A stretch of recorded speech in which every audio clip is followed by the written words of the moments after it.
Om Swastiastu, Om Abhignamastu Namasidam, Om Siddhirastu Tadastu Yanama Swaha. Halo anak-anak, kali ini kita akan belajar pelajaran pendidikan agama Hindu dengan bab pembelajaran nilai-nilai dalam kitab Mahabharata. Adapun tujuan pembelajaran kita kali ini adalah mengetahui parwa-parwa yang ada dalam kitab Mahabharata. Untuk itu, mari kita simak materi pembelajaran tentang nilai-nilai yang terdapat dalam kitab Mahabharata.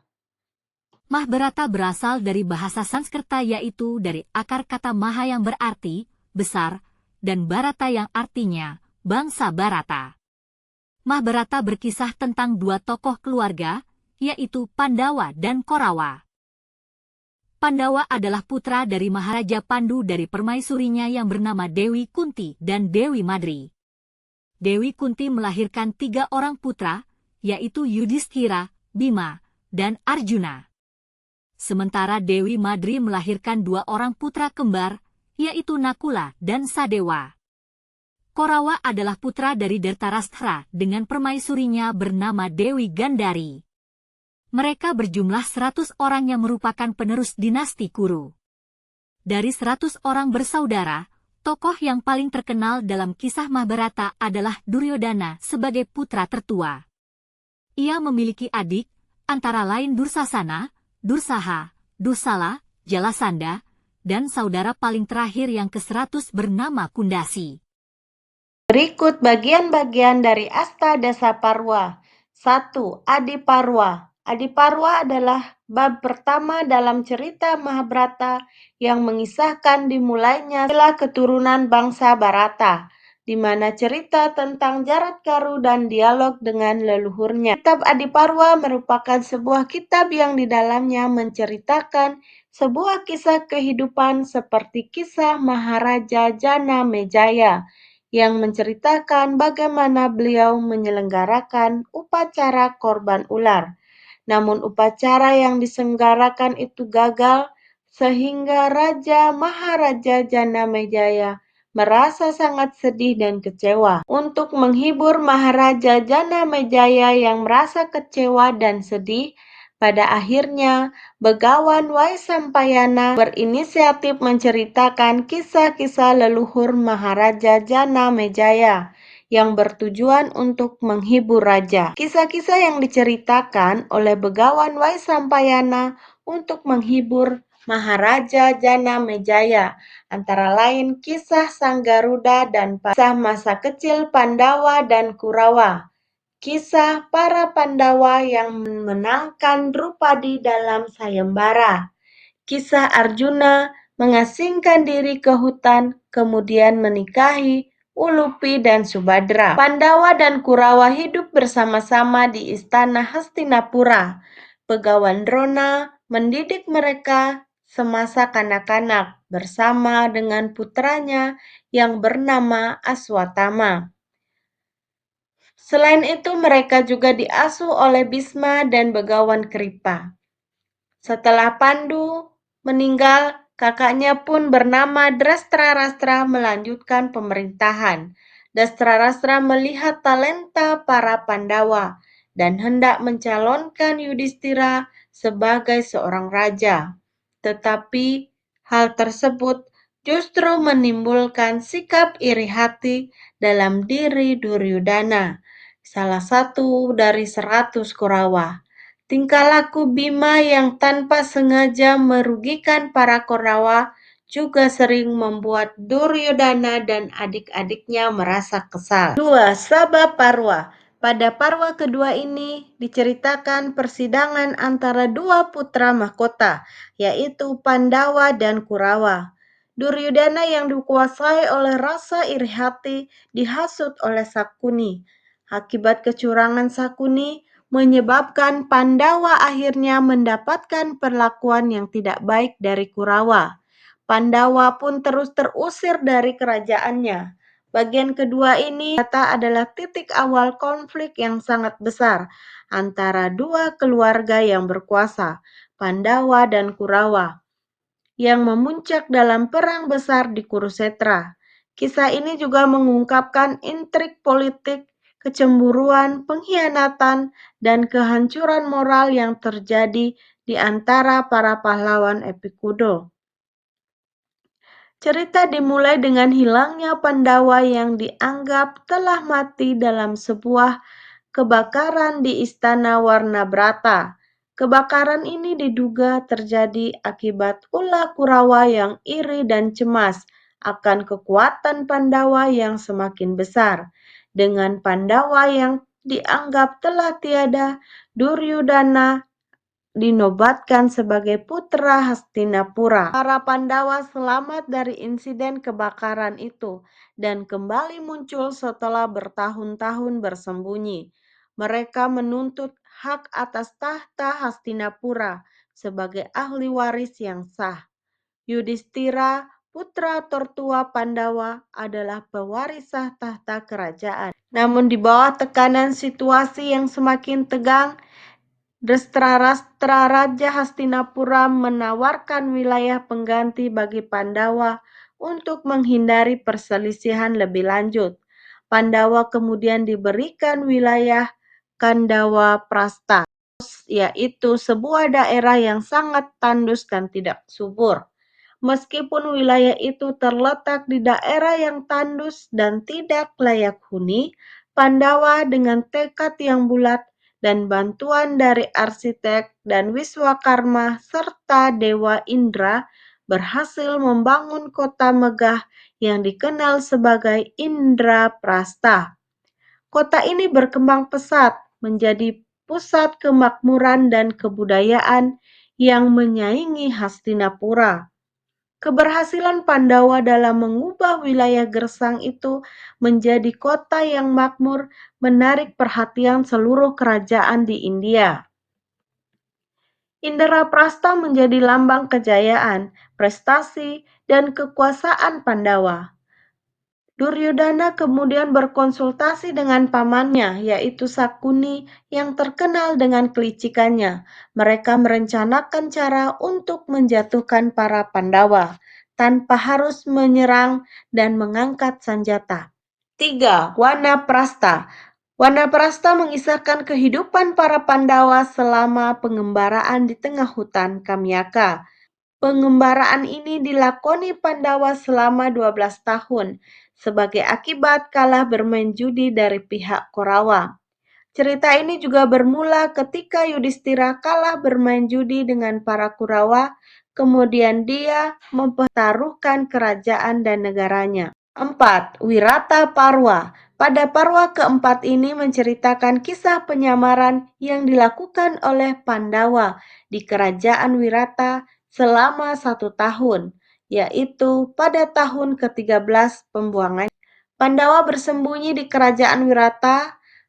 Jika mereka ketahuan, maka mereka harus dibuang kembali selama 12 tahun lagi. Tetapi mereka sudah bersembunyi genap selama 1 tahun. 5. Utyoga Parwa. Utyoga Parwa merupakan parwa kelima yang menceritakan kisah Sri Krishna sebagai awatara Dewa Wisnu yang berusaha untuk mewujudkan perdamaian antara Kurawa dan Pandawa. Namun, Duryudana menolak tawaran perdamaian terhadap Parwa. Bhisma Parwa adalah parwa ke-6 di mana parwa ini menceritakan tentang persiapan perang yang besar gugurnya Bhisma di medan perang. Drona Parwa. Pada parwa ini lebih banyak bercerita tentang gugurnya Abimanyu dan Dronacharya. 8. Karna Parwa. Parwa ini merupakan parwa ke-8 yang mengisahkan jalannya perang di medan Kurusetra. Parwa ini juga menceritakan kisah Bima yang berhasil mengalahkan Dursasana dan gugurnya Karna di medan pertempuran. 9. Salya Parwa. Salya Parwa bercerita tentang perang di bawah pimpinan Salya yang kemudian dikalahkan oleh Yudhistira. Selain itu, parwa ini juga berkisah tentang kesedihan Duryudana yang ditinggal oleh Karna dan saudara-saudaranya. Parwa ini juga menceritakan tentang Kripa yang diminta Duryudana untuk berdamai, Namun permintaan tersebut ditolak hingga Duryodhana akhirnya gugur dikalahkan oleh Bima. Sauptika Parwa. Parwa ini menceritakan tentang 3 kesatria Korawa yang bernama Aswatama, Kripa, dan Kritawarma yang menyerang perkemahan Pandawa. 11. Stripa Parwa. Kitab ini menceritakan para wanita Korawa yang mengunjungi medan peperangan dan Gandhari memaparkan tentang kedahsyatan perang tersebut. 12. Santi Parwa. Parwa ke-12 ini mengisahkan ajaran-ajaran yang diberikan oleh Bhisma kepada Yudhistira tentang etika, moral, dan kewajiban-kewajiban sebagai seorang raja. 13. Anusasana Parwa. Parwa ini memaparkan kisah lanjutan dari nasihat-nasihat Bhisma kepada Yudhistira. Bagian terpenting dari Parwa ini adalah cerita moksanya Bhisma. 14. Aswamedika Parwa. Parwa ini menceritakan tentang Yudhistira yang disarankan untuk melaksanakan upacara Aswamedayatnya, dan Yudhistira diberikan anugerah sebagai raja di kerajaan Hastinapura. 15. Asrama Wasika Parwa. Parwa ke-15 ini mengisahkan pertapaan Drastra-rastra, Dewi Gandhari, dan Dewi Kunti di tengah hutan. 16. Mosala Parwa. Parwa ini merupakan Parwa yang ke-16. Parwa ini menceritakan kembalinya Balarama dan Sri Krishna ke alam baka serta kisah tentang tenggelamnya negeri Dewaraka. 17. Mahaprastanika Parwa. Dalam Parwa ini diceritakan sang Pandawa dan Dewi Drupadi meninggalkan kerajaan Hastinapura dan pergi mendaki ke Gunung Mahameru. Dalam perjalanannya, satu persatu para Pandawa dan Drupadi meninggal, kecuali Prabu Yudhistira. Prabu Yudhistira melanjutkan perjalanannya ditemani oleh seekor anjing yang sangat setia. Sesampainya di puncak Gunung Mahameru, ia kemudian dijemput untuk diangkat ke surga oleh Dewa Indra. Namun ia menolak masuk surga jika disuruh meninggalkan anjingnya sendirian. Karena bersikeras, akhirnya anjing tersebut menampakkan wujudnya yang sebenarnya, yaitu Dewa Dharma. 18. Swarga Rohana Parwa. Dewa Dharma yang menguji kesetiaan Yudhistira akhirnya mengangkat Yudhistira menuju surga. Setelah sampai di surga, Yudhistira tidak melihat saudara-saudaranya dan Dewi Drupadi, melainkan ia melihat para Kurawa yang berada di surga. Yudhistira sangat kecewa, ia pun memilih pergi ke neraka daripada tinggal di surga bersama para Kurawa. Sesampainya di neraka, ia melihat saudara-saudaranya yang sengsara dan ia pun merasa sangat bersedih. Tetapi tiba-tiba surga berubah menjadi neraka, dan neraka tempat mereka berada berubah menjadi surga. Hal tersebut terjadi karena para Pandawa dan Drupadi pernah berdosa sedikit pun sehingga harus dihukum, sedangkan para Kurawa pernah melakukan perbuatan baik sedikit meskipun diberikan kesempatan dan menerima karmanya di surga, walaupun hanya sebentar, dan akhirnya menerima hukuman lebih lama di neraka. Nilai-nilai kehidupan dalam kisah Mahabharata.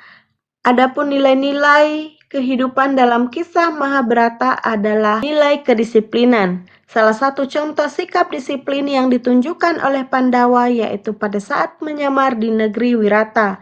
Meskipun dalam penyamaran, namun mereka mengabdi pada Raja Wirata dengan penuh tanggung jawab dan disiplin. Nilai-nilai kepahlawanan dalam kitab Mahabharata membela dan menjaga kepentingan bangsa dan negara merupakan wujud nilai dari nilai kepahlawanan. Yang pertama adalah rela berkorban. Sikap ini ditunjukkan oleh Bima seperti yang dikisahkan dalam Wana Parwa. Bima rela berkorban untuk adik-adiknya dan Drupadi dengan mencari bunga Saugandadika di Gunung Gandharmadana. Sikap bakti. Sikap bakti ini adalah cerminan dari nilai-nilai kepahlawanan, di mana saat itu Resi memerintahkan Arjuna untuk pergi bertapa di sebuah gunung suci. Meskipun penuh pengorbanan, Arjuna melaksanakannya dengan rasa tulus dan ikhlas. Nilai pelayanan atau sewa. Nilai pelayanan juga ditunjukkan pada Pandawa saat menyamar di negeri Wirata. Pandawa melakukan pelayanan dengan sungguh-sungguh, sehingga Raja Wirata sangat menghormati Pandawa yang sedang menyamar. Nilai-nilai kepemimpinan yang kita dapat dalam kitab Mahabharata adalah menerapkan prinsip kebenaran atau dharma, yang mana dilakukan oleh Yudhistira agar dapat menjadi raja yang mulia dan dicintai rakyatnya dengan berlandaskan pada ajaran dharma. Kepemimpinan berdasarkan ajaran cinta kasih.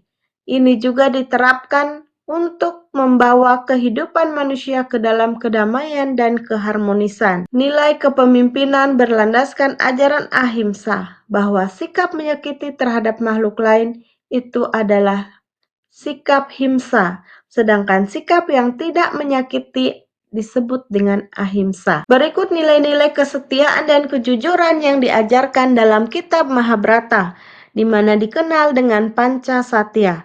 Yang pertama adalah Satya Wacana. Harus Satya Wacana yang berarti setia dan jujur pada ucapan. Kedua, Satya Mitra artinya setia dan jujur kepada teman atau sahabat. Yang ketiga, Satya Hridaya, artinya kita harus setia dan jujur kepada kata hati. Yang keempat, Satya Laksana, artinya setia dan jujur kepada perbuatan. Dan yang terakhir adalah Satya Semaya, yang berarti setia dan jujur kepada janji, bahwa apa yang kita ucapkan ditunjukkan melalui pikiran, perkataan, dan perbuatan. Demikian materi kita pada hari ini tentang nilai-nilai dalam kitab Mahabharata. Semoga anak-anak bisa memahami materi kita tentang nilai-nilai dalam kitab Mahabharata dan menerapkan dalam kehidupan sehari-hari untuk tetap melaksanakan Panca Satya di dalam kehidupan. Untuk itu, kita tutup pembelajaran hari ini dengan salam Pramasanti. Om Santi, Santi, Santi Om. Sampai jumpa pada pembelajaran yang selanjutnya.